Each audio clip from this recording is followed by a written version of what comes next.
किंवा नाही एवढं तुम्ही स्पष्ट करा. बस आमची एवढी विनंती आहे. समाजातले गरीब सामान्य लोक जे आहेत त्यांना आरक्षण मिळाले पाहिजे या मताशी काँग्रेस सहमत आहे. पण ते ओबीसीतून ना, ते ओबीसीतून हवं नाही ना. आरक्षण कुठून भेटणार आपल्याला? आपल्याला काय सेक्युलरचं आरक्षण भेटणार, आदिवासीचं भेटणार? आपल्याला मिळेल तर ओबीसीच मिळेल, मागासवर्गीयच आरक्षण मिळेल.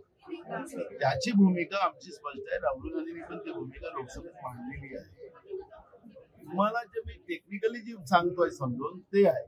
आखरी आमच्या तोंडातला घास हिसकला जातोय हे त्या ओबीसीच्या डोक्यात भरलं गेलेलं आहे.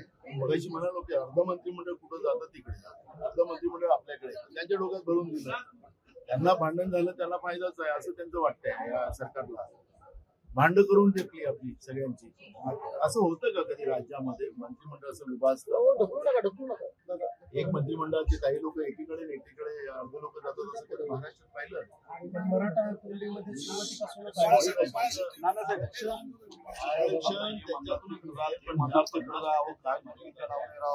पक्षाच्या कार्यकर्त्यांनी मागत आपण आम्हाला बुझे ना म्हणून हा जो आता मला सांगा पृथ्वीराज चव्हाण साहेबांनी हे मुख्यमंत्री असतात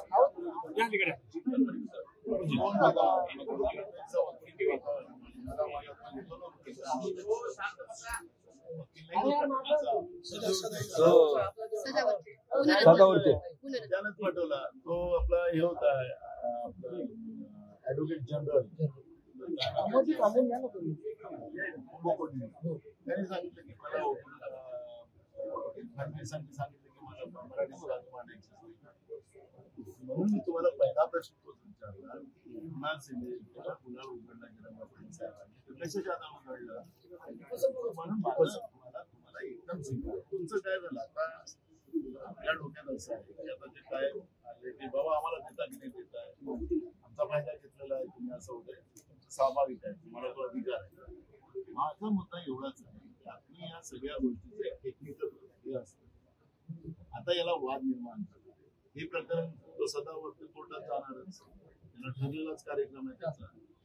त्यांचं सगळं प्लॅनच तयार आहे. इकडे झालं तर तिकडे विरोध करायचा, तिकडे विरोध केला ते स्वतः. आणि ऍडव्होकेट जनरल जो राज्याचा प्रमुख असतो तो बाजू मांडतो सरकारची, तो म्हणतो की मला फडणवीसांनी सांगितलं की तुम्ही बाजू मांडू नका.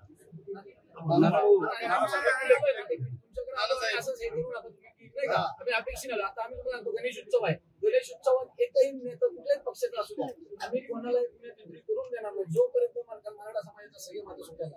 नानासाहेब, आमची मराठा समाजाची लोक हुशार आहेत, त्यांनी लोकसभेला दाखवून दिलं.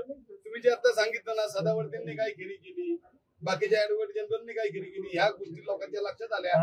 आणि नाही असं पक्षाचं नाव नको घेऊ.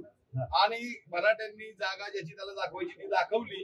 आता आमची अपेक्षा एवढीच की तुम्ही आम्हाला सपोर्ट करावा. तुम्ही तुमचा जो ठराव मांडणार आहे, तुम्ही तुमचा ठराव मांडणार आहे, त्या ठरावात तुमच्या जाहीरनाम्यात निवडणुकीच्या मराठ्यांबद्दल 2 शब्द चांगले असावेत. आम्हाला 50% आरक्षण द्या, कसं द्यायचंय ते द्या.